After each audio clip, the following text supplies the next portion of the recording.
उन चिरागों की बोलो किसे याद है।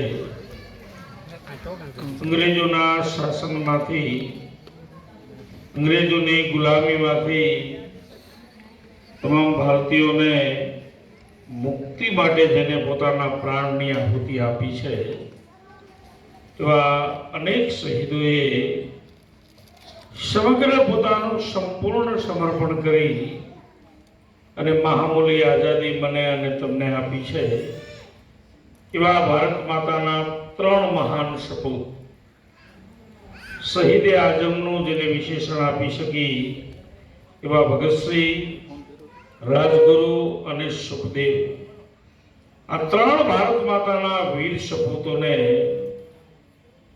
હું કદાચ ભૂલતો ન હોય તો આજથી 93 વર્ષ પહેલા ઈસવીસન 1931 24 માર્ચના રોજ એમને ફાંસી આપવાનો હુકમ આપવામાં આવ્યો હતો।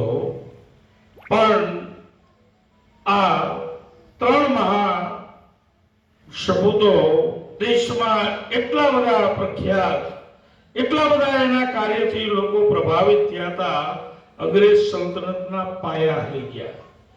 અંગ્રેજ સરકાર વિચાર કરવા માંડી કે કદાચ 24 માર્ચે એવો જ્વાળામુખી કદાચ ફાટી નીકળે તો પણ અતિશયોક્તિ નથી, એટલે એમને કાવતરું ઘડી અને રાતોરાત એક દિવસ વહેલા ભારત માતાના ત્રણ સપૂતોને આજની તારીખ 23 માર્ચના રોજ એમને ફાંસી આપવામાં આવી।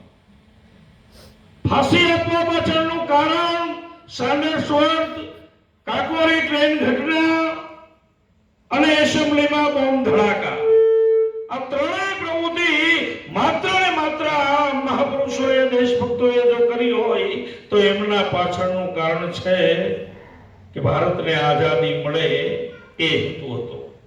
પોતાનો કોઈ સ્વાર્થ નહોતો, સંપૂર્ણ સમર્પણ જેને કર્યું હતું।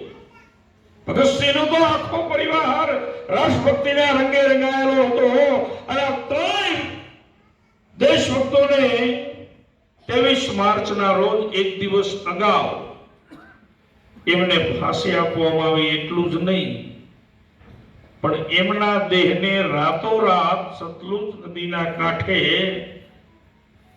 તેલ અને કેરોસીન નાખી અને સળગાવવામાં આવ્યો। કદાચ ભારતીયો જાગૃત થશે અને એના ટોળા ઉમટી પડશે એવી બીકે એમના સૌને પૂરા બળવા પણ ન દીધા અને નદીમાં પધરાવી દીધા। મિત્રો, એ ત્રણ વ્યક્તિઓ એનું કામ કરી ગયા, પણ મારી અને તમારી બધાની ફરજ છે કે એ વીર પુરુષોને આપણે શ્રદ્ધાંજલિ આપીએ। એમના તો શબ્દ હતા, રાહે કોમ में सर दे के ऐसा मजा आया, हसरत यही रही कि कोई और सर न था। भगतसिंहનો સમગ્ર પરિવાર આર્ય સમાજી હતો। કદાચ અતિશયોક્તિ તમને લાગશે પણ એમના ભગતસિંહના દાદાનો યજ્ઞ પવિત્ર ખુદ મહર્ષિ દયાનંદ સરસ્વતીએ કરેલો। ટંકારાનો ગહેરો સંબંધ છે આઝાદીના ઇતિહાસ સાથે અને આ પ્રેરણાનું જો કોઈ ઝરણું હોય તો એ મહર્ષિ દયાનંદ સરસ્વતી હતા। આ એમની દેન છે। એમણે શરૂઆતમાં કીધું કે પોતાના દેશમાં પોતાનું શાસન હોવું જોઈએ અને આવા અનેક શૂરવીરો રાષ્ટ્રભક્તોએ દેશ માટે કામ કર્યું અને આવા ત્રણ ભારત માતાના સાચા સપૂતો જેને કહી શકાય એવા ભગતસિંહ, રાજગુરુ અને સુખદેવ એમને આજના દિવસે ફાંસી આપવામાં આવી હતી। ભારત માટે કદાચ આ દિવસ दुखद घटना गणी शकाय। जो कदाच गांधीजीए धैर्य होत तो भगतसिंह ने बचावी शक्या होत, पण ए शक्य बन्युं नहीं। बहु बात खोलीने कहेवानी जरूर।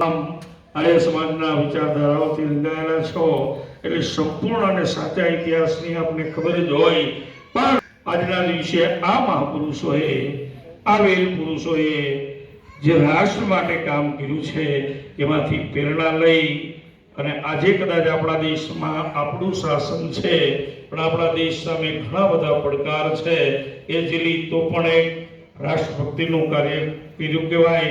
અને આ વીર પુરુષોને સાચા અર્થમાં શ્રદ્ધાંજલિ આપી મેં અને તમે આજે સતત 2 કલાક સમગ્ર ગામમાં રહી અને લોક જાગૃતિનું કામ કર્યું છે અને આમની બલિદાન દિવસ કાયમ ઉજવાતો રહે અને આપને પ્રેરણા મળે એટલા જ શબ્દ કહી અને હું મારી વાણીને વિરામ આપું છું.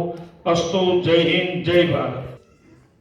જે દેશના વ્યક્તિઓ પોતાના ઇતિહાસને ભૂલી જાય છે, પોતાની સંસ્કૃતિને ભૂલી જાય છે, એ દેશને ગુલામ થતા વાર નથી લાગતી. આ જો વાક્ય સિદ્ધ થતું હોય તો વર્ષો પહેલા ભારત ઉપર આ વાક્ય સિદ્ધ થતું હતું. આપણો દેશ આપણો છે એ આપણે અનુભૂતિ નથી કરી શકતા, એ સ્થિતિમાં આપણે હતા. આપણે બીજાનું રાજ્ય સ્વીકારવાની સ્થિતિમાં હતા અને ત્યારે આપણી વસ્તુ આપણી છે એવું કહેનાર કોઈ હોય તો મહર્ષિ દયાનંદ સરસ્વતી, કે જેને કીધું કે આ સ્વરાજ્ય આપણું છે, ભારત આપણું છે અને આપણે ભારતવાસીઓ છે, માટે સ્વતંત્રતા ભારતની હોવી જોઈએ. અને આ સ્વતંત્રતાના કાર્યની અંદર એ જ વ્યક્તિ પોતાની જીવનની આહુતિ આપે જે પોતાના સ્વાર્થથી ઉપર થઈ અને પરાર્થને અગ્રિમતા આપતો હોય. અને એવા જ લોકોને યાદ કરવા માટે અને એનું ઋણ સ્વીકારવા માટે જો આપણે આ એક પરંપરા ચલાવી હોય તો આ 23 માર્ચ નિમિત્તે આ મશાલ રેલી જે ગામની અંદર ગલીઓ ગલીઓમાં અને શેરી શેરીઓમાં જાય છે અને લોકોને જાગૃતિ દેવડાવે છે. આપણે સ્વતંત્રતા કઈ રીતના મળી, એના પાછળ કેટલા લોકોનો ભોગ હતો અને દરેક વ્યક્તિએ પોતપોતાના સ્તરે કેટલા પ્રકારના કાર્યો કર્યા.